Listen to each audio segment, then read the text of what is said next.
Геапалітычнае процістаянне набірае хаду, узрушаны ўвесь свет, пакуль толькі магчымымі цэнамі на бензін, на газ. А што яшчэ будзе? А ў Беларусі людзі падрыхтаваныя да таго, што нешта там рыхтуюцца цэны на бензін пайсці ўгару, што ў нейкі момант курс рубля да даляра пачне скакаць, лятаюць раі дронаў, у дамы не патрапляюць, мабілізоўваюць мужчын на вайсковыя зборы, ну на вайну не гоняць, все нормально. Стабільнасць, але такая стабільнасць, што ў пэўны момант нешта можа здарыцца. У эфіры карані праблема, ўсіх вітаю. Вітаю ў студыі гісторыка-аналітыка Яўгена Красуліна. Дзень добры. На сувязі з намі грамадска-палітычны блогер, экс-палітвязень Дмітрый Казлоў, вядомы па псеўданіме Шэры Кот. Павітайцеся, Дмитрий. Здравствуйте. О, так нормально. Пачну з дэталі, якую мы... Не. Пачну з дэталі, якую чамусьці не абмяркоўвалі. Калі Лукашенко лятаў у Паўночную Карэю, то наведваў мясцовы маўзалей. Вы бачылі, так? Кім-Суанскі палац сонца, там, дзе два сонцы пахаваныя, Кім Ір Сен і Юрый Ірсенович Кім, ягоны сын. Ну і жывы Кім Чен Ын, так? Таксама дзесьці побач знаходзіўся. Лукашенко паводзіў сябе так, як на пахаванні Уладзіміра Макея. Каменны твар, які пераходзіць у трывогу перад нявызначаным будучым. Там у гэтым палацы ляжаў сакрэт. Кім Ір Сен прабыў ва ўладзе 45 гадоў, далей ягоны сын, далей ягоны ўнук, так хоча і Лукашенко. Я перакананы, што ён пытаўся ў Кім Чен Ына, вось гэты сямейны сакрэт, як мне так зрабіць, як перападпісаць угоду з сатаной, каб і Коля, а потым дзеці Колі, і так па накатанай. А ён ляжаў у саркафагу вось у палацы несмяротнасці.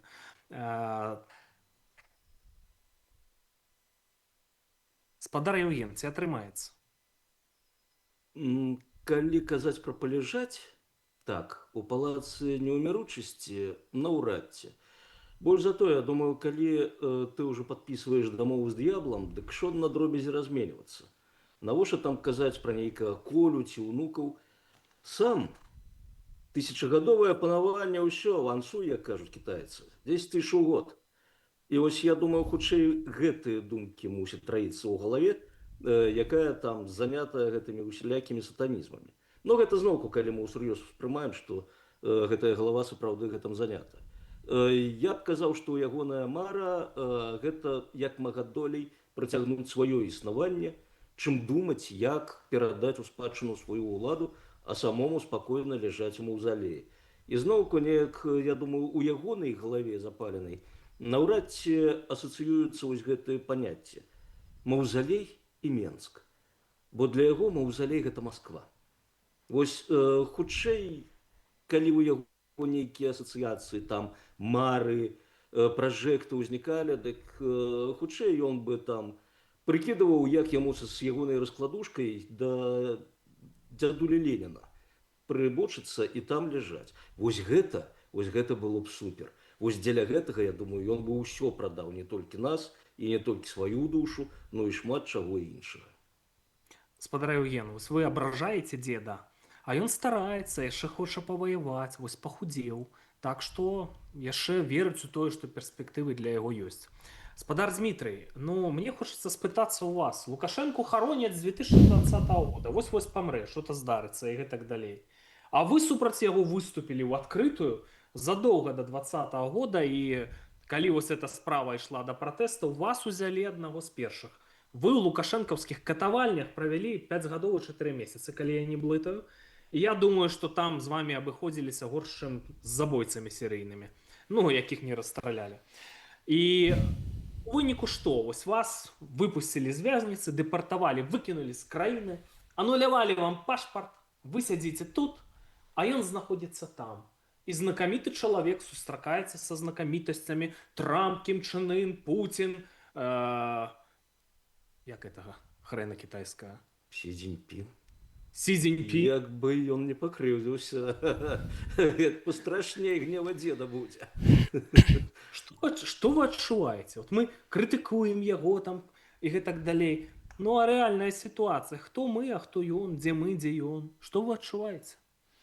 Мы граждане Беларуси, а он жалкий диктатор, которому скоро придет конец. Смотрите, я смотрел тоже это стыдобище, которое было, это я имею в виду поездку его в Северную Корею, как они обменивались подарками, и в числе прочего Ким Чен Ын подарил ему некую урну с его изображением. Так вот, когда он стоял в мавзолее, я думаю, что не размышлял ли он над тем, не окажется ли его прах в этой самой урне в ближайшее время, потому что он сейчас оказался в очень узком коридоре между Западом и Россией, и туда ему не хочется, и туда ему не хочется. Он хочет сохранить свою власть. Я вот с Евгением согласен по поводу того, что Лукашенко это эгоист, и, конечно, да, он хотел бы передать власть кому-то, но только в том варианте, что, ну, если он уже все, ему конец, и лучше ему, чтобы правил, допустим, Коля какой-нибудь, чем была потеряна власть полностью его кланом. Но пока он жив, править будет только он и больше никто. Он не готов делить свою власть с кем-нибудь. Но, глядя на те процессы, которые происходят, Россия завязла в Украине. Она проигрывает. Хотя кто-то, может быть, скажет, что ну, у нее там огромная армия, на Москву еще украинские танки не двинулись. Да не в этом дело. Они рассчитывали на Блицкриг, этого не произошло. Сейчас говорят, что накапливаются проблемы, и скоро это может вылиться в серьезный кризис для России. А Беларусь уже как бы от этого страдает, потому что Путин сбрасывает с баланса все лишние режимы. Он сдал Асада, он сдал Мадуру, он сдает сейчас Айтол, и потом придет очередь и Лукашенко. Он это знает прекрасно, поэтому он и договаривается с Трампом. Поэтому все эти разговоры о том, что там с уважаемыми людьми встречается. Знаете, к мавзолею Ленина тоже очень много уважаемых людей приезжало. Ну, что толку? Лукашенко тоже где-нибудь закопают. Я думаю, у него не будет мавзолея, потому что вандализм будет происходить там очень часто. Сейчас он боится всего, он боится бунтов, он людей высылает, как вы сказали, аннулирует паспорта. Если бы все было действительно так, как вы говорите, он бы не аннулировал паспорта, он бы не высылал политзаключенных, он бы оставлял, показывал всему миру, вот смотрите, у нас оппозиция тут есть, у меня все хорошо, в стране все прекрасно. Он боится бунтов, отключения света, да, попытки включать и выключать свет раньше и позже. Аварии на троллейбусных линиях. Это говорит о том, что нет денег, инфраструктура изнашивается. Он построил АЭС, а он пытался электричество экономить. Биткоины то же самое. Он говорил, мы будем Працювальний майнить інтернет. биткоины. Я вибачаюся. От як це може бути, скажіть? Програма життя і виключився гук. Ну, я думаю, это пунктик у контракте.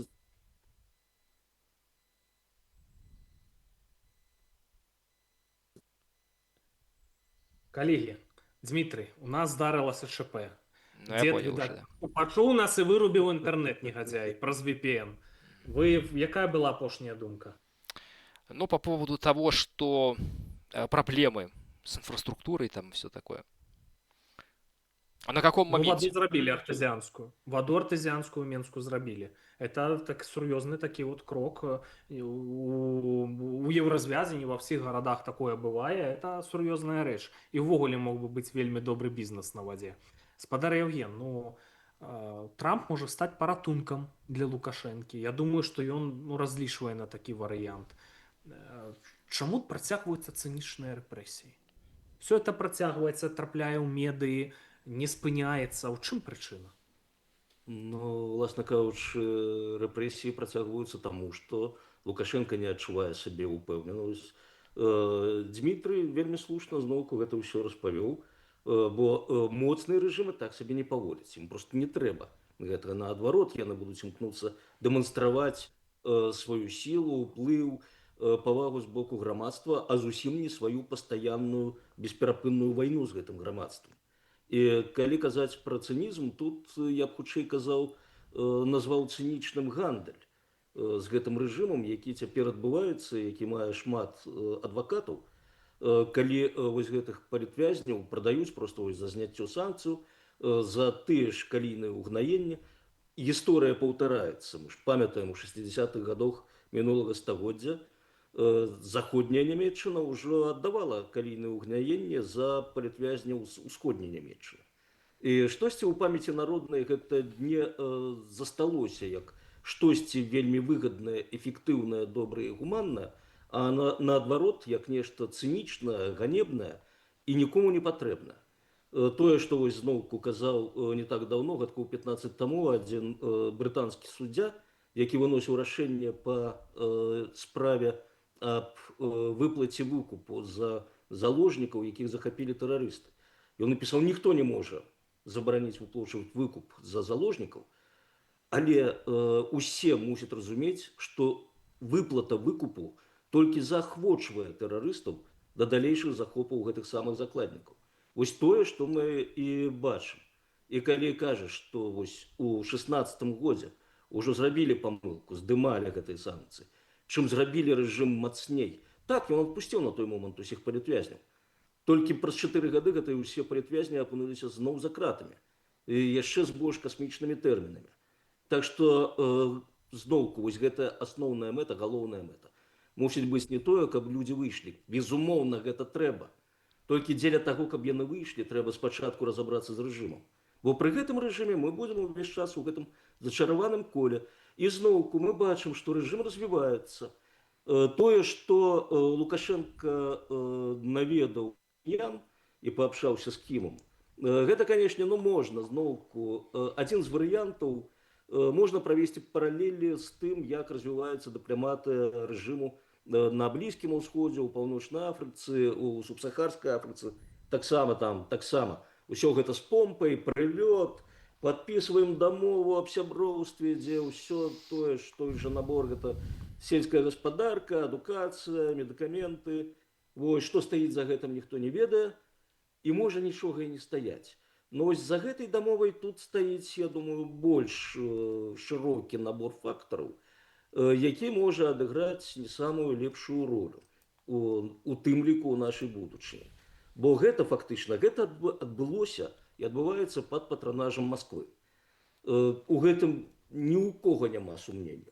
І, уласна кажучы, яны самі прадэманстравалі вось падчас гэтых ускладання кветак, так, да монумента тым, Што Пуцін мае хто дачыненне. загінуў. Так, безумоўна, вось ягоная постаць стаіць там зверху і гэта ўсё назірае. Уласна кажучы, збліжэнне-то паміж рэжымам і Паўночнай Карэяй пачалося вось з 23-го году, калі Пуцін пайшоў да Кіма фактычна на паклон, што вылілася ў пастаўкі снарадаў артылерыйскіх расійскай арміі, а потым і прысутнасць паўночна-карэйскіх байцоў на ўкраінскім фронце.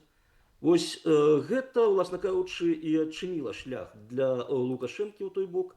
І цяпер гэта ўсё выглядае вось як афармленне той самай новай восі зла, пра якую так усе шмат кажуць, но тое, што так застаецца за кадрам. Што, паўночнакарэйцаў прышлю, ці што? У Беларусі, у лукашэнкаўскае войска. Цяпер ужо на шляху да гэтага не так шмат перашкодаў, як было раней. Вось кітайцы у нас, кітайскія дэсантнікі, пагоцілі па Беларусі не так У даўно. 24-му Поставілі на вушы, так, усю Еўропу і НАТО да таго часу. А тут могуць і паўночныя карэйцы дадацца. О, ціск на нервы еўрапейцаў, які моцны. І зноўку тут жа прыгадваем Трампа, ягонае стаўленне да еўрапейцаў і ягонае стаўленне да Кіма. Хто з Кіма зорку сусветную зрабіў у 18 годзе? Вось я паглядзеў адмыслова вось гэтую дынаміку паўночна-карэйскай дыпламатыі, галоўная сустрэча на вышэйшым узроўні. У Кіма 5 лідараў іншых краін, з якімі ён сустракаўся. І пачатак 2018 год. Прычым гэта Расія тады была на, скажем так, апошнім месцы. Спачатку гэта, канешне, Сі Цзіньпін, пра якога не ўсе памятаюць у гэтай аўдыторыі, як мы пераканаліся нядаўна. Потым гэта зноўку вось тут пайшла Паўднёвая Карэя, а потым далучыўся Трамп са сваім знакамітым «Дык кім жа добры хлопец». І зноўку, калі ягоны прадстаўнік Кол казаў Лукашэнку, што ты, глядзі, застаўся апошнім за сталом кепскіх хлопцаў, чамусьці ён не прыгадаў, што Кім таксама за гэтым сталом.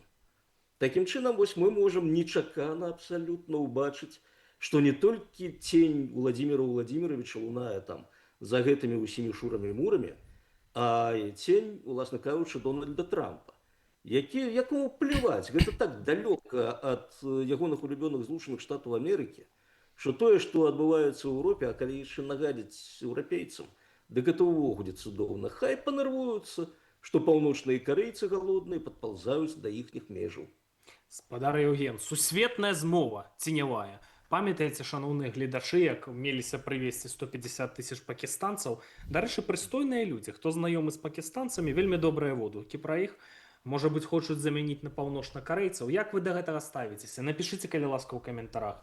Пастаўце лайк. Хто не можа, не рызыкуе, паглядзіце відэа да канца, дапамажыце нам. А то, як пачалі перамаўляцца амерыканцы з Лукашэнкам, нешта ў нас праглядаў некалькі разоў упалі, ёсць розныя падазрэнні. Спадар Дмітрый, все-таки я хочу спытацца у вас пра рэпрэсіі. Рэпрэсіі цынічныя. Выпускаюць палітвязня, вось палітвязень Даронін. У той жа дзень, калі выпусцілі, жонцы даюць 8,5 год зняволення. Палітвязень Вакульчык далі 7 год, там шыза мяняецца на ПКТ, накидвалі тэрмін ужо 16, як за забойства. Ну і гэтак далей. Што са Сцяпанам Латыпавым адбываецца? Даходзяць звесткі, што чалавек спрабаваў неаднойчы здзейсніць суіцыд, што з ім абыходзяцца горшым, там з Шыкацілам абыходзіліся. І што? Вот это все працягваецца, трапляе ў медыі. Гэта фюрер задавальняе сваё эго помстай. Ці в чым тут справа? Чаму это працягваецца і яно такое цынічнае? Да, это фюрер делает для того, чтобы запугать общество, понимаете? И та волна, которая была в 2020 году, тот огромный напор людей, ему было не так просто его сломать, и он предпринял для этого очень много мер. Это насилие необоснованное, это посадки за все, что угодно. Человек где-то что-то сказал. Это делается для того, чтобы запугать общество и в том числе создать некую такую самоцензуру и такую самобезопасность, чтобы люди даже не пытались что-то делать, потому что, как бы сказать, а вдруг посадят за это? То есть, понимаете, выработать такой страх патологический попытаться. Но мы видим, что все равно процессы происходят, все равно кто-то что-то делает, и некоторые люди даже ездят из Беларуси там, в Европу и туда-сюда, и как бы встречаешься, говоришь, там, все там нормально, как бы люди готовы. Просто активно никто не высовывается, потому что дофига делов, что толку, ты высунешься, тебя посадят. А так, очень много людей, которые не разочаровались, они ждут возможности, когда что-то представится. Диктатор это прекрасно знает, и в том числе и поэтому он действует, потому что нельзя дать заднюю. Кроме него еще есть вот этот пул силовиков, и как только он сделает шаг назад, они могут это воспринять как предательство, что он пытается сдать их, переложить ответственность, потому что следующий шаг,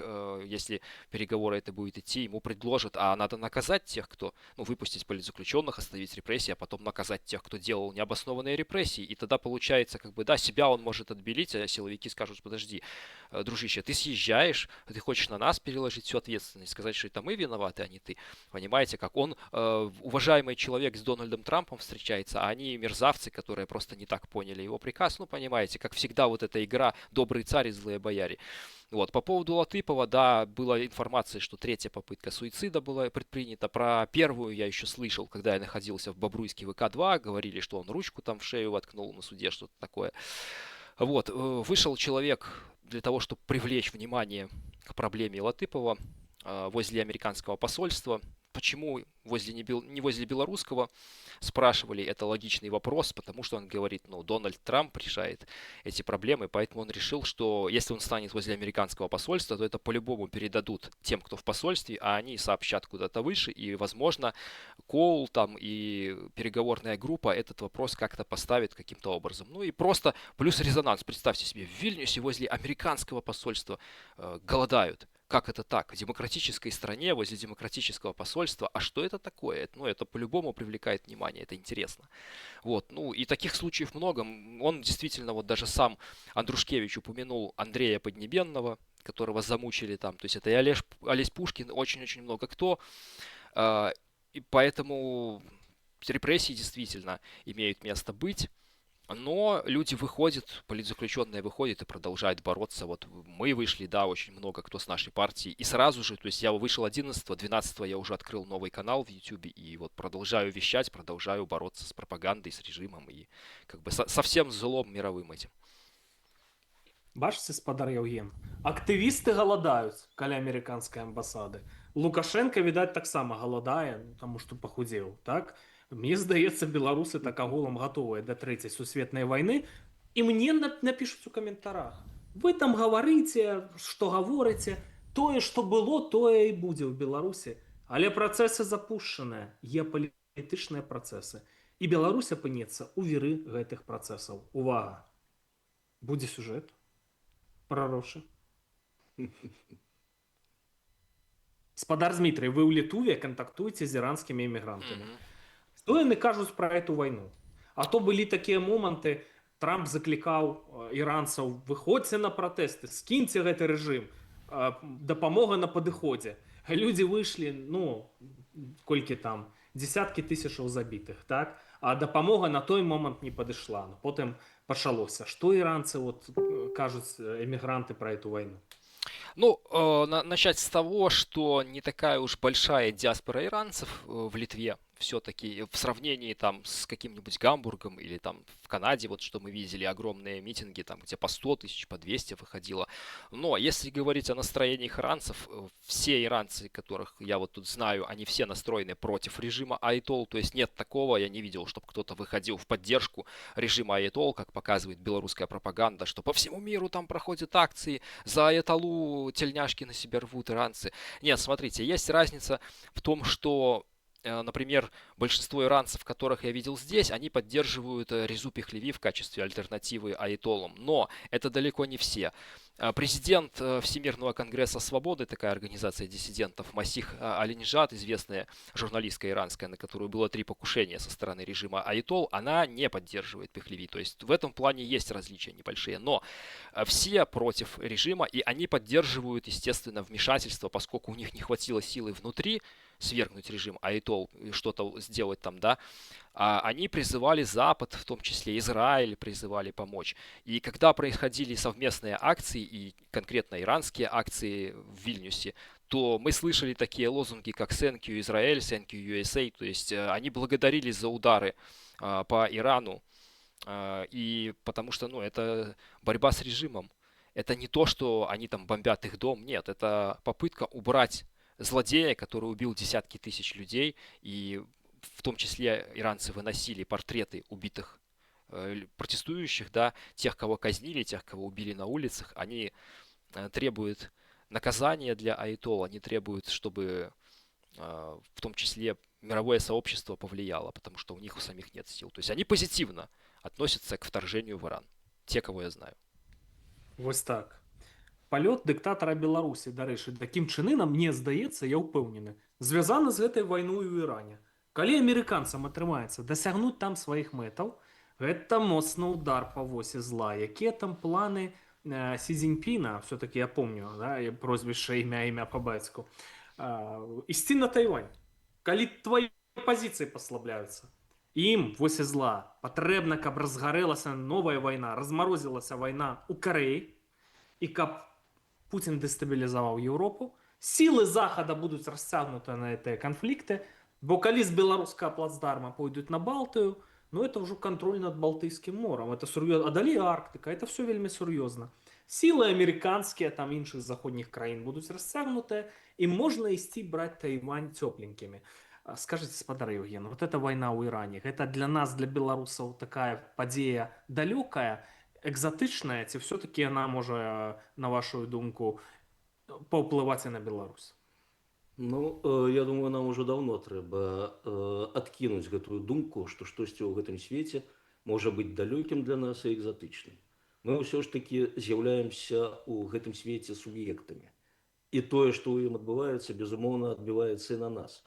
І нават калі мы там можам ігнараваць усе гэтыя палітычныя складаючыя, там ігнараваць геапалітыку ці што там яшчэ, но калі мы прыйдзем, напрыклад, прыедзем на заправку заливать бензин у бак, мы побачым шалёныя цены на бензин, і мы зразумеем, што ўсё роўна нас кранае ў тым ці іншым выглядзе. Но ў Беларусі яны не шалёныя. Ты мне кажаш, усё роўна за мінулы тыдзень на колькі? На 7 копеек падаражала, калі я не памыляюся. Па еўрапейскіх мерках дробязі. Па еўрапейскіх дробязі, но я памятаю, калі я ездзіў яшчэ па Беларусі, нават ударажанне на 1 копейку было непрыемным. Так што гэта ўсё роўна ўплывае. І вось, дарэчы, у гэтай сувязі зноўку вяртаемся крыху да іранскіх падзеяў. Вось у нас крышачку атрымліваецца, што Трамп заклікаў іранцаў, яны выйшлі, а Трамп іх не падтрымаў. Это ж не Трамп. Не, Так, яны я ўжо просто удакладняю, вось, каб у гледачоў не склалось такого ўражання. Іранцы выйшлі, таму што грамадства ўжо не можа жыць. Пры гэтых умовах. Вось там не было, конечно, нікога кшталту Ціханаўскай і ейнай каманды, каб зваліць усё на яе, што вось яна там павяла людзей пад дубінкі, у самой не было ніякага пляну. Не, у Іране ў пачатку 26-го, як у Беларусі ў 20-м, гэта быў воплеск з боку грамадства. Грамадства не можа болей жыць, яно перарасло рамкі гэтага рэжыму. Я задоўга да бягучай вайны, калі размаўляў з іранцамі, толькі не эмігрантамі, а тымі, якія жывуць у Іране, жылі па меншай меры ў той час, яны казалі, да мы з радасцю пабачым натаўскія бомбавікі ў нашых нябёсах. Гэта для нас будзе вызваленне. І вось тут зноўку у нас часцяком спрабуюць падмяніць вось гэтае процістаянне дыктатуры і грамадства процістаяннем дыктатуры, там, не ведаю, там, апазіцыі, палітычных лідараў альтэрнатыўных ці што-небудзь такое. Вось нам зноўку нам трэба разумець, што гэтыя процістаяння ў першую чаргу гэта дыктатура грамадства. І вось тут зноўку я таксама абшаюся з людзьмі з Беларусі і ведаю, што там нічога не суцішылася, там не перагарнулі старонку, зразумела, не выходзяць на вуліцы. Так, гэта небяспечна, но не выходзілі і ў Каракасе, калі Мадура арыштавалі, бо там вуліцы былі захоплены гэтымі самымі ўзброенымі камуналіс, якія, ну, фактычна парамілітарнае ўтварэнне, аналаг іранскага басіджу. І ў Іране не выходзяць, бо там басідж і квір. Вось яны зноўку апанавалі ўзброена гэтыя ўсе вуліцы. І тут, дарэчы, ёсць адна праблемка, вось чаму ўзнікае ўвесь час гэтае жаданне пабачыць нейкую сусветную змову за падзеямі, пабачыць нейкія складаныя стратэгіі, таму што любое дзеянне, уласна кажучы, яно нясе ў сабе два патэнцыялы, скажем так, станоўчы і адмоўны. Вось, напрыклад, тое, што Трамп, вось як я казаў, у 2018 годзе зрабіў з Кіма зорку сусветнага маштабу. А потым Пуцін пайшоў да яго на паклон, а цяпер вось пад патранажам Пуціна ўтвараецца гэты трыумвірат Пуцін, Кім, Лукашенко і маўчанне Сі Цзіньпіна. Не думаю, што гэта быў стратэгічны замысел Трампа. Но, тым не менш, тое, што Кім пераўтварыўся ў прымальнага міжнароднага партнера, у тым ліку для Пуціна, у гэтым быў элемент аслаблення уплыву Кітая на Кіма. І калі цяпер паглядзець заходніх аналітыкаў, якія пішуць пра гэтую падзею, ну, уласна кажучы, таксама падзея, візіт Лукашэнкі ў Карэю, маю на ўвазе, яна пражыла свае 3 дні, гэтая навіна і сканала. Но, тым не менш, рэха яшчэ застаецца. І рэха там даволі такі відавочны кансэнсус сярод гэтых заходніх аналітыкаў, што Кім шукае дыверсіфікацыі сваёй залежнасці ад Кітаю. І вось такім чынам тут зноўку вяртаемся да тэмы Тайваню і магчымага канфлікту на Тайване, пры якім так, Амерыцы ўжо будзе не да Еўропы канчаткова. Вось, і тады зноўку Расія можа ладзіць любыя правакацыі на мяжы з еўрапейскім звязам. Там невядома, чым з беларускага плацдарма. З беларускага плацдарма, безумоўна, бо калі паглядзім на карту, іншага не дано. І вось тут мы бачым, што, магчыма, мы занадта шмат спрабуем пабачыць там складаных вось гэтых стратэгій, іх няма. Проста ёсць дзеянне, ёсць два наступствы, якія даюць плюс, скажем так, арганізатарам гэтых дзеянняў і даюць мінус, но гэты мінус можа быць плюсам апанентам вось гэтых самых арганізатараў. І таксама ёсць мінус для гэтых самых апанентаў арганізатараў. Вось з гэтага, зноўку, на мой погляд, і складаюцца ўсе тэорыі змовы, якімі любяць нас карміць, ну гэта, канешне, так захапляльна. Я праз свае назіранні там за шматтысячагадовую гісторыю чалавецтва і за цяперашнімі падзеямі магу казаць, чалавечы розум не здольны зрабіць такую складаную схему, якая б налічвала ў сабе, ну, не ведаю, максімум 3 крокі. Бо далей уступаюць шматлікія фактары ў гульню, і гэта ўсё, уся гэтая схема рассыплецца. Яна можа прывесці да нейкага станоўчага для аўтара варыянту, но выпадковым шляхам. Вось гэта, дарэчы, і дае немагчымасць на выйсці прадказання, прагнозу, а што будзе ў выніку. Можна прадказаць, но гэта будзе тыц пальцамі ў нябёс. Вось таму зноўку можна казаць, чым гэта скончыцца. Скончыцца, безумоўна, нашай перамогай. Калі гэта скончыцца нашай перамогай, мы не можам казаць, а тым больш не можам казаць, дзе мы будзем у гэты момант і не будзем ці ляжаць дзе-небудзь, ну, наўрад ці ў маўзалеі, гледзячы на нас. Дзе мы будзем, ведае адзін Гасподзь Бог, але глядзіце праграму «Карані праблемаў», дзе вось гэтыя 3 крокі ў стратэгіі мы можам пралічыць. Спадар Дмітрый, амерыканцы займаюцца не толькі Іранам, але і Беларусю. Па-іншаму займаюцца. Абдымаюцца з Лукашэнкам у дадзены момант. І я ў вас на старонцы ў сацыяльных сетках бачыў развагі, што от стратэгія еўразвяза ціснуць, там, ізаляваць, душыць, санкцыі і гэтак далей, а стратэгія амерыканцаў дамаўляцца з Лукашэнкам, з дыктатарам крывавым. Якая стратегия для вас больше близкая? Ну, я озвучивал свою позицию, что я за санкции выступаю, потому что, по крайней мере, сейчас санкции являются тем инструментом, хотя бы за который выкупают политзаключенных. Потому что если бы их не было, то и режим бы себя чувствовал более свободно, и просто никого бы не отпустили. То, что мы видим сейчас, положение Лукашенко, то, что он встречается там со всеми, с кем угодно и готов уже чуть ли не на все, это в том числе и из-за санкций. И если в Беларусь придут северные корейцы, то ему пора уже умку прятать. Вот. Такая ситуация связана с тем, что, понимаете как, Трамп пытается оторвать Лукашенко от России, он предлагает ему какие-то альтернативы. Возможно, это ему нужно для того, чтобы украинский кризис как-то решить. Ну, некоторые думают, что, возможно, удастся вернуться к ситуации, как было там в 2015 году. Я думаю, что нет, это невозможно. И если говорить про будущее вообще, что из этого получится и какая здесь стратегия более правильная, сказать сложно. Ну, я считаю, что санкции все-таки будут лучше, потому что если даже вот принять такую идеальную позицию, что обменять все на все, снять все санкции в обмен на прекращение всех репрессий, там, снятие экстремистских списков, всех отпустить и всем вернуться. Что будет дальше после этого? Вернутся правозащитники, журналисты, политики оппозиционные. Что они будут делать? Правозащитники будут фиксировать нарушения, журналисты будут говорить о проблемах, о которых не говорит белорусская пропаганда, а политики будут строить планы, как взять власть в Беларуси оппозиционная. Естественно, с диктатором Лукашенко все эти вещи несовместимы, и он будет опять сажать, повторяться репрессии, и просто мы будем вот так идти по кругу бесконечно. Поэтому здесь я не вижу решения таким способом. Как-то так. Бачце, шановные гледачы, все удзельнікі этой программы за санкции. Хоть я не могу широ зразумець. Санкции на белкалий. На белкалий увели, на Урал калий не увели. Я разумею, товары подвойного призначения. Тое, что с войной связано. Тут же за войны многие санкции были уведены.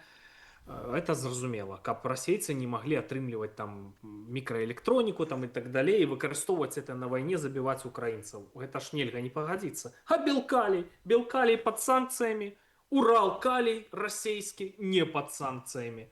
Проиграли конкуренцию у выніку, это ж просто супраць наших нацыянальных інтарэсаў. Спадар Евген, ну што, не? Што это за санкцыі? Як я і казаў, у любым дзеянні ёсць рознай скіраванасці наступствы. Вось зноўку, калі мы паглядзім на тое, што адбываецца ў раёне Персідскай затокі цяпер, там жа не толькі праблема ў нафце і газе, якія не могуць прайсці цераз гэтую затоку, і адпаведна гэта ўсё прымушае ісці цэны ўверх, і гэта прымушае уводзіць рэжым эканоміі ў розных краінах. У Індыі былі ўжо такія спробы, у Пакістане, у Егіпце. Но гэта не толькі зноўку энерганосьбіты, гэта яшчэ і ўгнаенні, якія ідуць зноўку з таго рэгіёну ў краіны Афрыкі, якія вельмі моцна залежныя ад гэтага. І вось калі мы перакрыем цалкам гэтую крыніцу угнаенняў на сусветны рынок, то тады мы атрымаем вельмі цяжкія наступствы, нават больш цяжкія наступствы, чым вось гэты дэфіцыт энерганосьбітаў цяпер. І таму даводзіцца штосьці вось вырашаць і нездзе ісці са сваімі ж рашэннямі на кампраміс. Для Лукашэнкі, Бялкалі, для ягонага рэжыму гэта вельмі істотная крыніца прыбытку. Вось калі перакрыць, так гэта будзе сур'ёзны удар для рэжыму. Уралкалі ўсё ж такі не мае такога значення для расійскай эканомікі, там куды большае значэнне маюць энерганосьбіты. Таму там мы пакідаем вось гэтую магчымасць спажыўцам знайсці ўсё ж такі на рынку угнаенне, але мы пазбаўляем пуцінскі рэжым вось гэтай цукерачкі ў выглядзе прыбытку ад нафты і газу. Так што тут вось трэба глядзець. І зноўку, калі мы здымаем з таго ж рэжыму гэтыя самыя санкцыі, мы адразу палягчаем вядзенне вайны ва ўкраіне. Бо зноўку і прыбытак ад калійных угнаенняў паступае ў бюджэт рэжыму. То бок, ён можа ўжо не столькі патрабаваць на сваё ўтрыманне ад Расіі, гэта эканомія Расіі. Вось чаму Пуцін скрозь пальцы, я думаю, не проста скрозь пальцы, ён яшчэ і спрыяў гэтаму, каб Лукашенко перыядычна хадзіў па пасвіцы на еўрапейскія вось гэтыя ўсе пашы. Гэта не таму, што Лукашенко хоча адарвацца ад Масквы. У яго проста ў галаве такое не можа ўзнікнуць, як адарвацца ад Масквы. Гэта цэнтр свету, куды ён імкнецца, як у маўзалей. І тут проста ён ідзе туды, кажа еўрапейцам: хлопцы, я ж ваш навекі, мяне гэты злобны Путін прыгнятае, рукі выкручвае, вось, давайте сябраваць інвестыцыі. Еўрапейцы кажуць: о, Александр, дорогие, конечно, мы табе зараз інвестыцыі дадзім. І давалі гэтыя інвестыцыі. А гэта ўсё ішло на карысць вось зноўку гэтаму расійскаму рэжыму, ну і, уласна кажучы, Лукашэнцы, які не бачыць сабе ў адрыве. Вось цяпер крышачку мы гэта так упусцілі з фокуса, но яшчэ ў мінулым годзе, у пазамінулым, гэта ж быў дракон на двух галовах, Пуцін і Лукашенко. Як яны там заседалі на лавах у гэтым самым, на Валааме. Вось. І Лукашенко ўжо фактычна зрабіўся палітычным суб'ектам на расійскай палітычнай арэне. Зноўку прыгадаем ягоныя перыядычныя сустрэчы з губернатарамі. Гэта ж усё падрыхтоўка глебы для таго, каб перасадзіць свой азадак з гэтай самай маленькай ніяк. Опять повисло.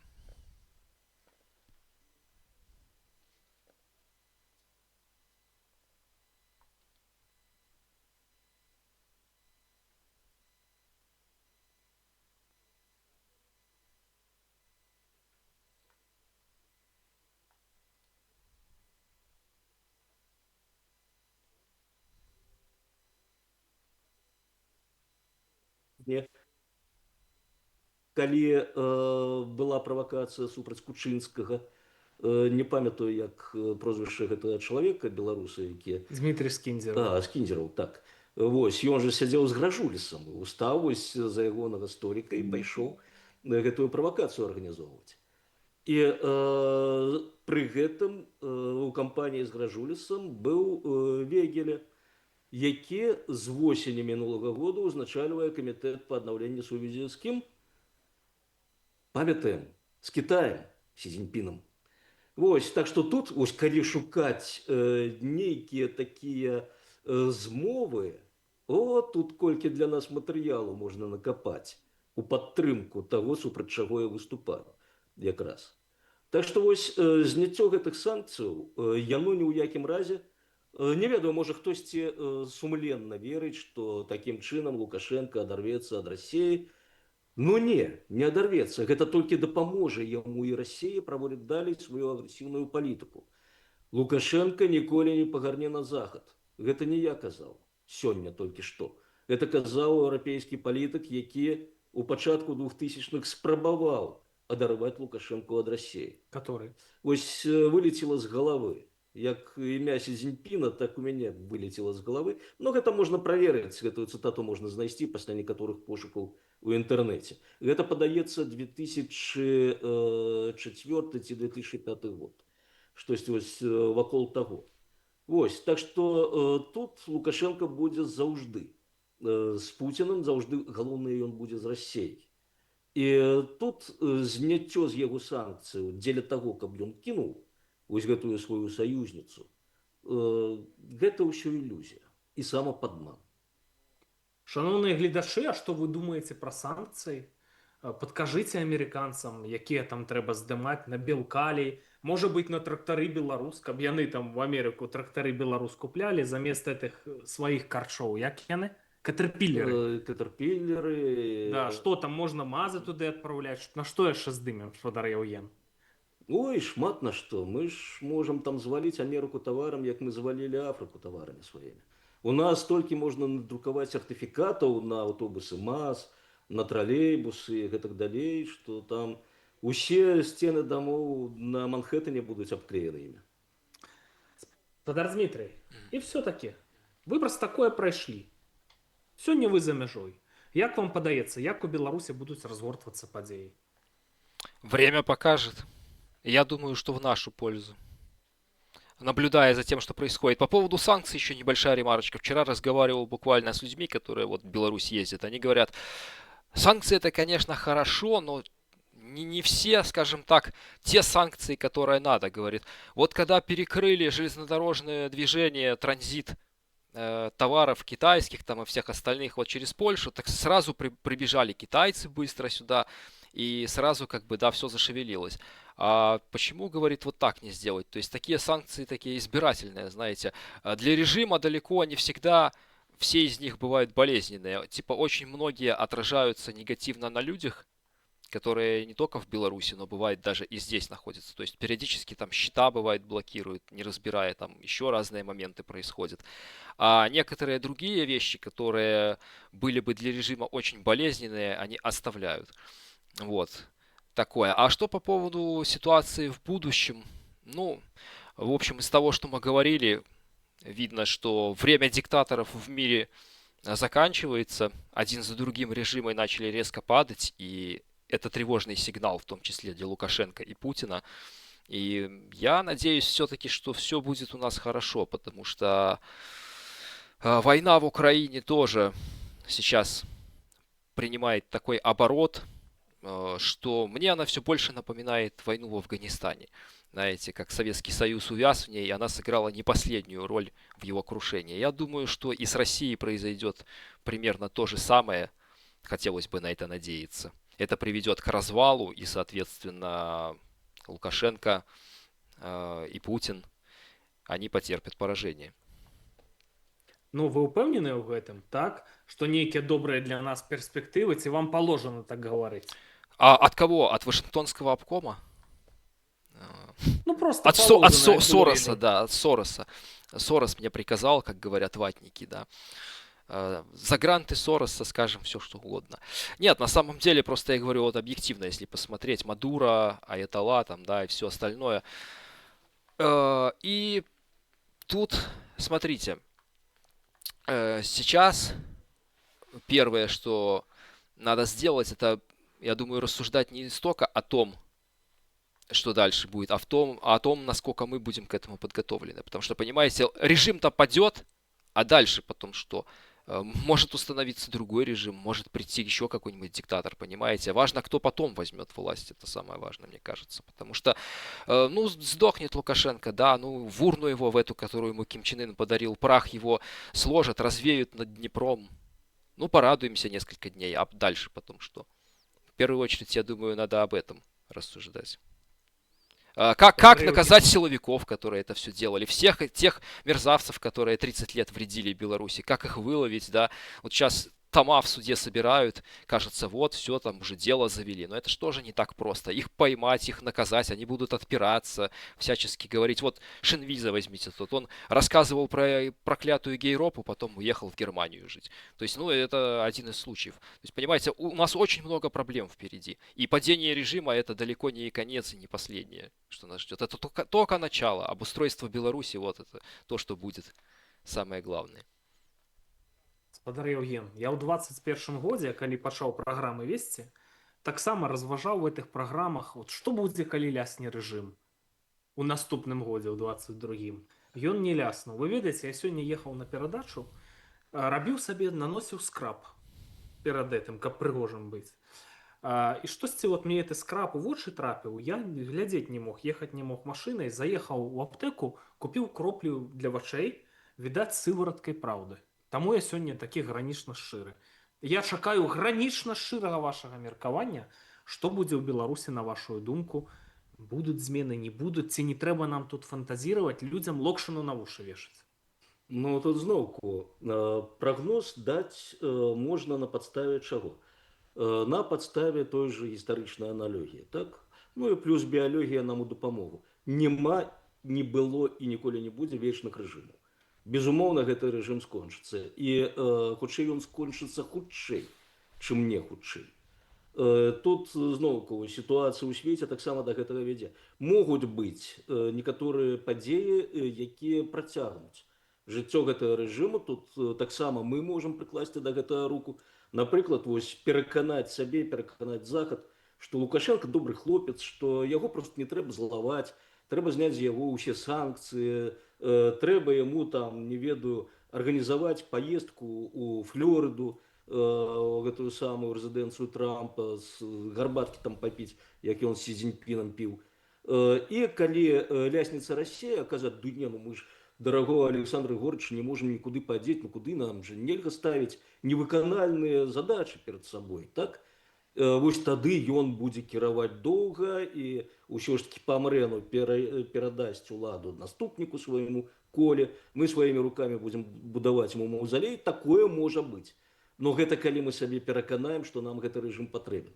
Калі мы пераканаем сабе, што гэты рэжым нам не патрэбен, і, уласна кажучы, назіранне за ім цягам некалькіх дзесяцігоддзяў паказваюць, што ён нам не патрэбен ні ў якім разе, тады гэта будзе іншая справа. Но тут зноўку, як Дмітрый мае рацыю, вось гэтая небяспека пераходнага перыяду.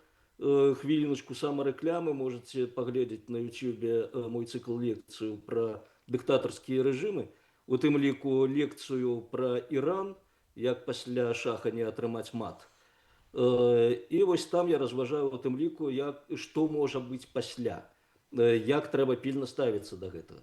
І цяпер у нас, уласна кажучы, ёсць інструментарыум дзеля таго, каб пазбегнуць вось гэтага непрыемнага варыянту развіцця падзеяў. Для гэтага нам патрэбен адзіны палітычны цэнтр, які мы ўсе прызнаем за такі цэнтр, за легальны цэнтр. І калі адбываецца падзенне рэжыму, адбываецца раскол элітаў там, мы кажам гэтым элітам, указваем іх, вось, гэта наш палітычны цэнтр, гэта выбар беларускага грамадства. Цяпер гэты палітычны цэнтр адказвае за падтрыманне парадку і за дэмакратызацыю Беларусі. Як ён і абяцаў, цягам 6 месяцаў праводзяцца свабодныя і справядлівыя выбары. А там ужо беларускае грамадства на гэтых выбарах вырашае, каго яно хоча бачыць у ролі кіраўніка Беларусі і куды гэтае грамадства хоча ісці. Будзе гэта Зенон Станіславович, ну Зенон Станіславович.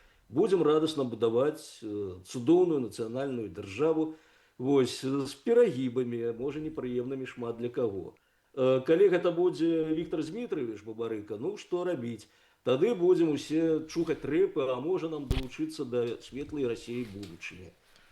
Будзе там хтосьці іншы, там, не ведаю, з цэнтру правага, так? Ліберал-кансерватары. Ну, будем будаваць нармалёвую краіну, там, збалансаваную, без закідонаў залішніх, нацыянальную зноўку. Вось, гэта ўсё будуць выбіраць людзі. Ад таго, наколькі гэтыя сілы палітычныя здолеюць сабе прэзентаваць людзям.